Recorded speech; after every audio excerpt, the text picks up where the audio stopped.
So in the last video, we downloaded Visual Studio Code. We're going to go ahead and open the app now. This blue app right here. And when you open Visual Studio Code, this is what you'll see. I went ahead and downloaded a theme. You can look up how to do that because I'm not going to talk about that in this video. What I'm going to talk about, however, is what we need to do next, okay? We need to create a new file, and for that, you can come to this tab and click on Create New Text File, or you can use the shortcut Control N on Windows. It will tell you what the shortcut is if you have a Mac computer.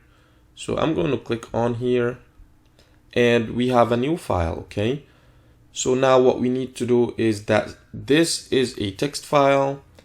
We don't want a text file, we want an HTML file. So we need to change the language. So to do that, I'm going to come down here. As you can see, it says plain text. This is not what I want. I want to write HTML. So I'm going to click down there and type HTML in the search bar. I'm going to click enter to select HTML. So now if you notice here, our document has changed and there is no text inside here. And the next thing I'm going to do is I will save this file to my file system. To do that, you can click Ctrl S to save, and I'm going to name it index.html. Okay. So now we have our first HTML document. We'll look at some HTML and break down the syntax and try to understand the structure of the language. So I'm just going to create some HTML down here. This is some basic HTML. Okay. So we define syntax as the rules that make up a language. And for us to write valid HTML, we need to respect the syntax of the language. So the first rule is that every HTML document must have a doc type. This is the one I just highlighted up here. We need to have a doc type to inform the browser what kind of document we have. And since we want to write HTML, we must specify that we want HTML, okay?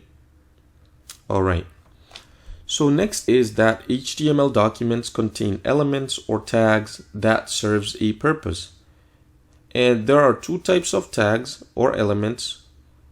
There are empty elements which look like this. Let me write it down for you. This one is an empty element, okay? And there are non-empty elements, which looks something like this.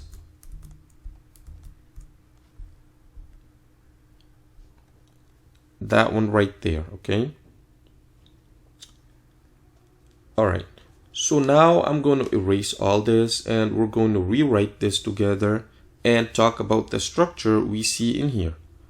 Okay, so erase all of this and we will rewrite everything that we had. So the first rule is that every HTML document must have a doc type.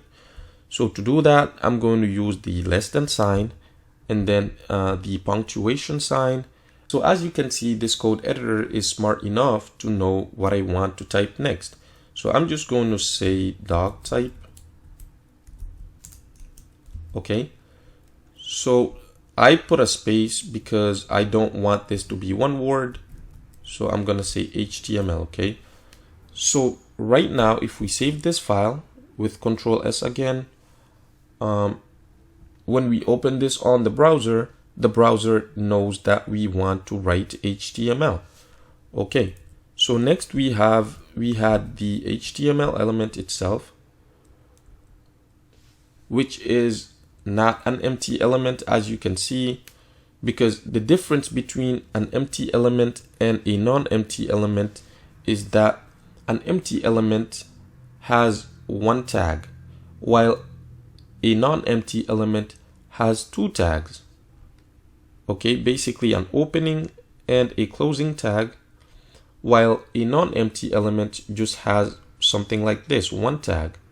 So since this HTML element is a double closing tag, it's a non-empty element, okay? And this element right here is the root of our document. So you can basically think of this as a family tree. You can think of this as the dad and this as the mother, okay? And this space between here is where its children goes, okay? And so this HTML element is the root of our document, and it has two children, okay? The first child is the head, okay, which is a non-empty element, meaning it can have children too, okay? And then the next child it has is the body element. Okay, this one too is a non-empty element. Everything inside the head element right here is information for the browser. You will not see that when you write anything here. You will not see it when you open this file on the browser. But everything inside this body element, however, is visible. For example, if I write something like welcome, when we open this file, we'll be able to see the welcome text, okay? Because everything that we see must be put in the body element. All right. So now the next element we're going to talk about is the title element. This element represents the title of our document. For example, if I come to this website, you can see right here, this is the title of this document, and this is the purpose that this title element serves. And if you just click on, you let the mouse, you can see Visual Studio Code will let you know like a little bit more information about this element. So now we're going to jump back here to my browser, and we are going to talk more in detail about these elements.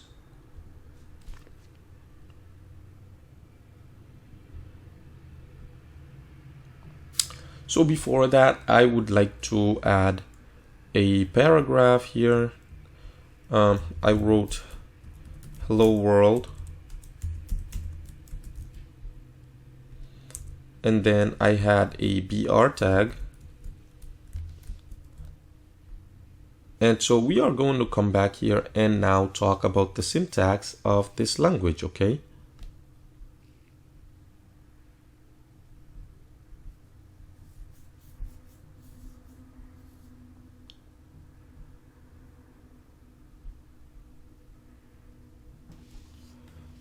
All right.